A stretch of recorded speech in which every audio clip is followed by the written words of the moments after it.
Dave in Armstrong Creek, Wisconsin. Hey, Dave, what's up? Hi, Tom. I'm going to be voting in the Wisconsin primary tomorrow, and I'm voting for Bernie.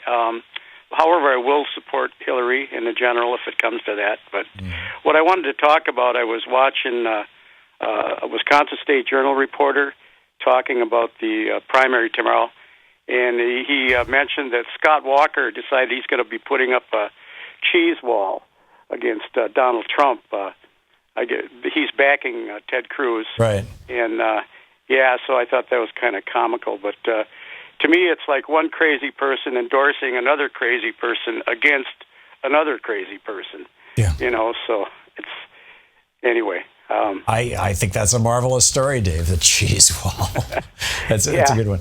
Okay, thanks for the call. Thanks for the heads up on what's going on in your home state of Wisconsin. It's always great to hear from you, Dave. I appreciate it. Adam in Floyd, Virginia. Hey, Adam, what's on your mind? Hey, Tom. I just wanted to challenge you a little bit on your strategy of, you keep bringing up the circular firing squad and not criticizing Hillary. I really wonder if it's a good strategy in terms of, not telling the truth.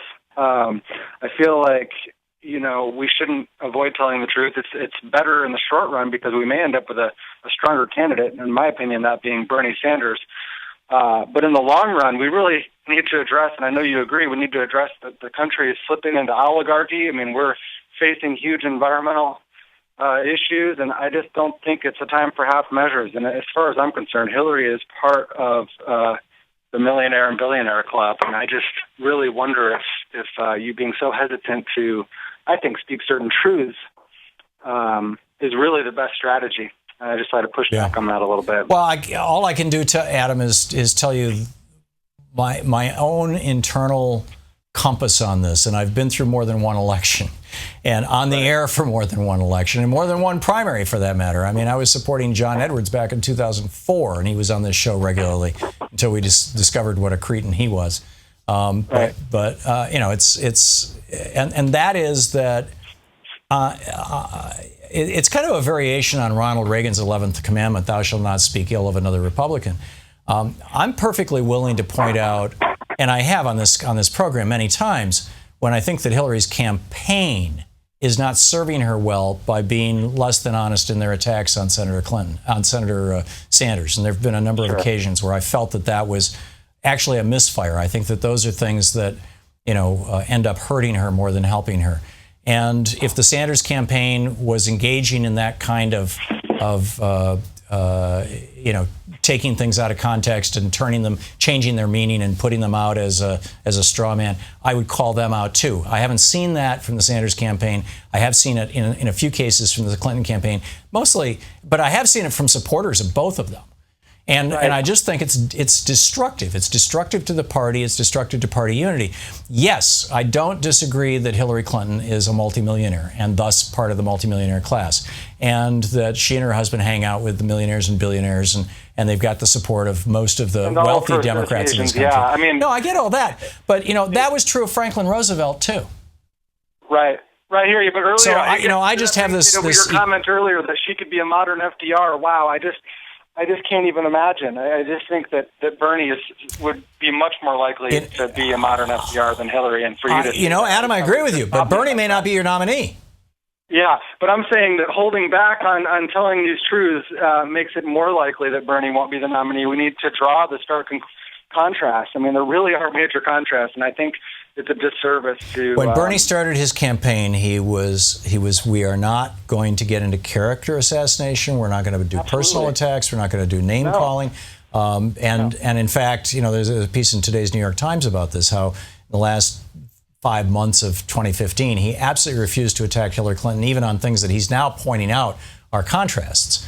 And probably he should have, drawn those contrasts. And I have no problem discussing those on the air. Certainly it happens every day on this program. But that said, I'm old enough to remember Lyndon Johnson. I mean, I'm not old enough to remember FDR, but I'm, I've read enough history to know enough about FDR. But Lyndon Johnson, I mean, who would have thought? Here's a guy, I remember when I was a kid, when I was a teenager, I read a book called A Texan Looks at Lyndon. And this was a book written by a Texas politician who had run for Congress against Lyndon Johnson at some point and had a real serious, burr under his saddle about it. And he was charging that Lyndon Johnson actually had a political opponent murdered. And then he gets into all the dirty tricks that Lyndon Johnson did in Texas politics and all the racial politics and how he was suppressing the Hispanic vote and how, and just what a nasty politician he is. And then, Johnson gets into the White House and you hear stories about how, he literally will sit on the toilet and invite reporters in and yell at them, and he will berate people, and how when the chairman of the Fed, I think his name was Miller, wanted to raise interest rates, LBJ grabbed him by the shirt collar and slammed him off against the wall and lifted him up an inch off the floor and threatened him physically. And, those stories about LBJ are legion. And the thing about LBJ, and in other words, LBJ was no big progressive when he became president, and neither was FDR. FDR campaigned on balancing the budget, in 1923. And there was not a progressive campaign. And both of those men rose to the occasion. They were both, Lyndon Johnson wasn't born a plutocrat, but by the time he ran for president, he was a plutocrat, as it were. He was a wealthy senator. He had made a lot of Lady Bird Johnson, his wife, had made a whole pile of money. And the story was back during the Vietnam days that, she was part owner of a company that was building Air Force bases in Vietnam. I don't know if it's true or not, but the reality is that the thing that LBJ and FDR had in common that Hillary Clinton has is the knowledge of how to use power. And that's a really important thing. And I believe that Bernie has that knowledge, but it's more of an abstraction for him. He's never had to really do it.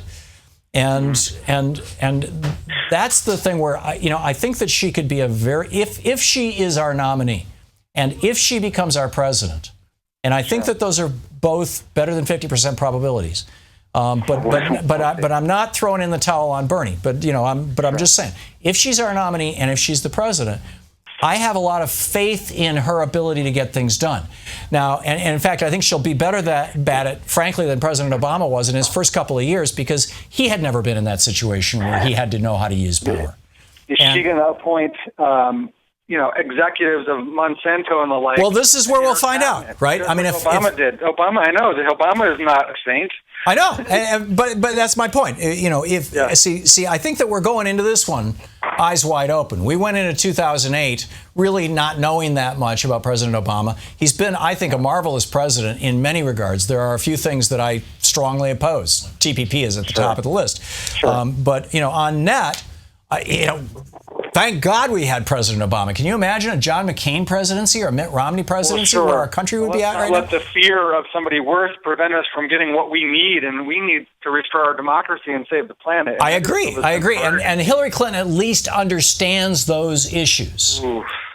And but you're not going to find a Republican who does. I just am so concerned about the worldview that she's so steeped in. I'm not sure how much she's going to fight for. Well, that's where, Adam, that's where you and I come into the equation. Do you I mean, when FDR was sworn into office, there was an avalanche. I mean, they had the bonus army a year earlier down at the White House. I mean, Herbert Hoover had General what's his name, riding through there, whipping people and setting the place to fire. This was World War I veterans who just wanted their bonus a little early. I mean, the country was just being ripped up.